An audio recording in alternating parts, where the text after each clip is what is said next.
parler de niveau, donc on va de dimension en dimension. Et il y a des gens qui ne veulent même plus qu'on puisse citer le nom dimension quand on prêche. Bien aimé, ce n'est pas parce que les occultistes disent dimension que moi j'ai pas le droit de dire dimension. Les occultistes disent pouvoir, moi aussi je dis pouvoir. Les occultistes disent puissance, moi aussi je dis puissance. Alléluia.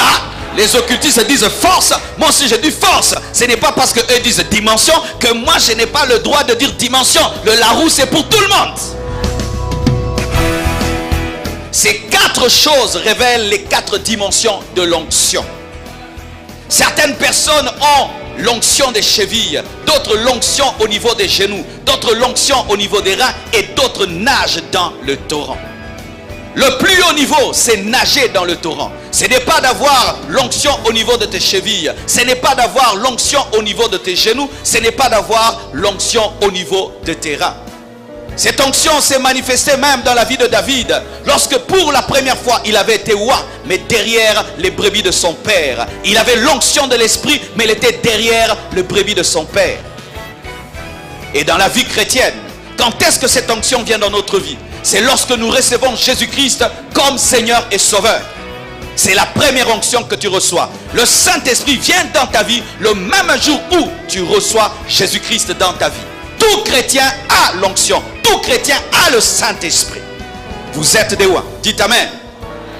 Quiconque est sauvé, quiconque a reçu Jésus-Christ a la première onction, l'onction au niveau des chevilles. Mais ce n'est pas la dernière onction. Certains jusqu'à leur mort, vous n'aurez que cela. Vous n'aurez que cela parce que vous ne désirez pas plus. Il faut désirer plus pour grandir et il faut désirer plus pour recevoir, car Dieu ne donne ces choses qu'aux assoiffés. La deuxième onction, au niveau des genoux.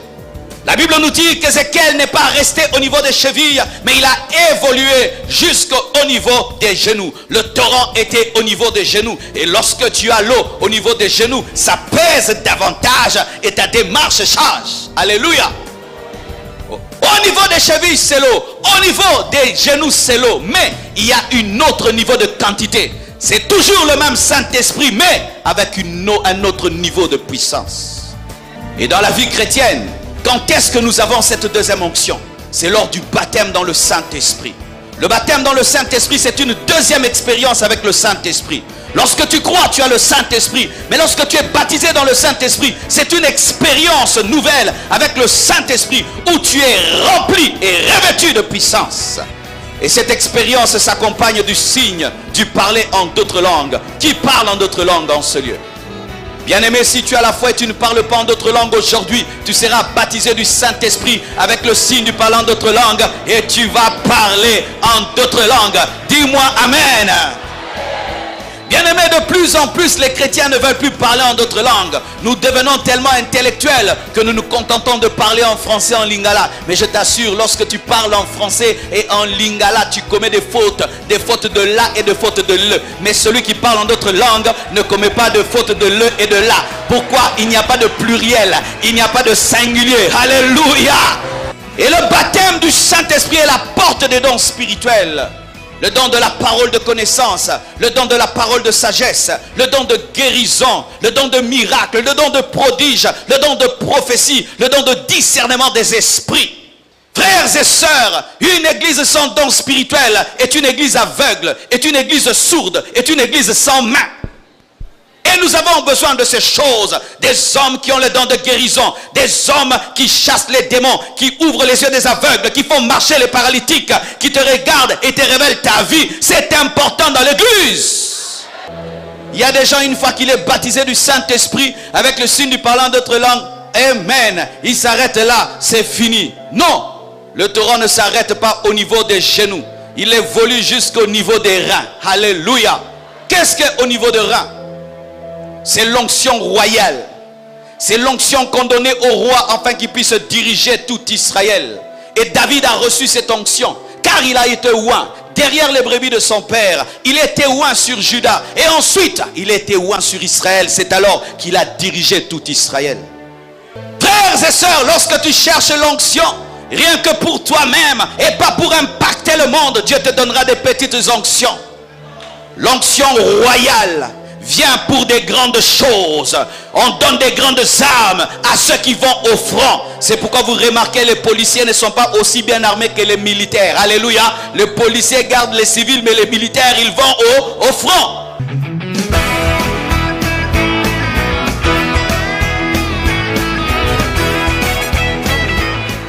C'est pourquoi avant que Dieu ne fasse croître ton onction, il fait croître ton entendement, il fait croître ta vision, il fait croître ton fardeau, ta passion pour les âmes perdues, ta passion pour les malades. Lorsque tu vois un paralytique, ça t'énerve. Lorsque tu vois un aveugle, ça t'énerve. Lorsque tu vois un païen, ça t'énerve. Lorsque tu vois toute une nation dans le péché, ça t'énerve. Et là, l'onction de Dieu commence à venir sur toi, mais une onction royale. Tu deviens aujourd'hui président de la République. Du coup, il y aura l'armée autour de toi. Du coup, il y aura la sécurité autour de toi. Pourquoi? Parce que tu deviens quelqu'un d'important. Et quand tu deviens important dans le royaume de Dieu, Dieu te voit d'une onction royale. Une onction royale. Une onction supérieure. L'onction qui était sur Paul était une onction royale. L'onction qui était sur Pierre, de sorte que son ombre guérissait les malades. Dieu regarde que son serviteur est débordé. Il ne peut plus imposer les mains à tout le monde. Il dit, qu'est-ce que je vais faire? Mais il doit guérir les malades. Mais il ne peut pas imposer les mains à tout le monde. Quelle est la solution? Il faudrait que son onction puisse opérer aussi dans son ombre. De sorte que Pierre se promenait, mais son ombre est en train de te guérir. Car l'ombre ne se fatigue pas d'imposer les mains. Hey! Donne-moi la main!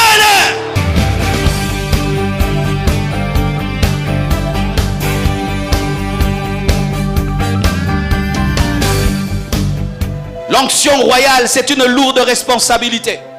C'est la plus grande onction que Dieu puisse donner à un homme. Mais ce n'est pas la plus grande onction dans le monde.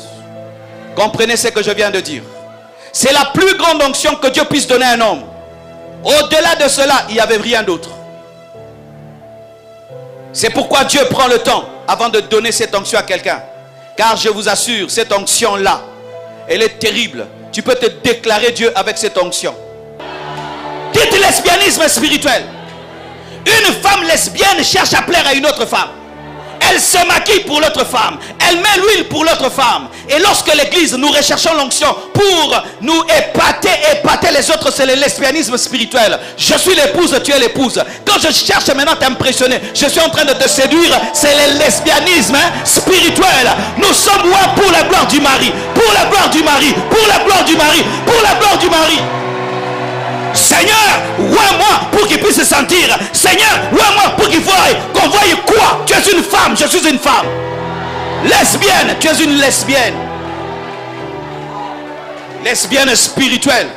Entrant dans des retraites pour que quand tu vas sortir, l'église puisse trembler. Lesbienne. Cherche la puissance pour chasser les démons. Pour sauver les âmes perdues. Pour donner gloire à Dieu. Mais pas pour te faire voir à l'église. C'est le lesbianisme spirituel. Nous on a fait de telles choses. Tu entres en retraite pour seulement impressionner l'église. Ah, que Dieu nous pardonne. Tu rases tous les cheveux. Tu mets l'huile. Et tu viens. Tu parles pas. Comme si tu n'étais plus là. Pour attirer l'attention. Les lois, mais yomoko ebi que ça aventure. Tu t'assieds sur la chaise. Yomoko mi kwe ici. Abanjo kwe déjà. Si quand on aussi mbabisa to kufit. Bumwana bumwana bumwana ya kibumwana.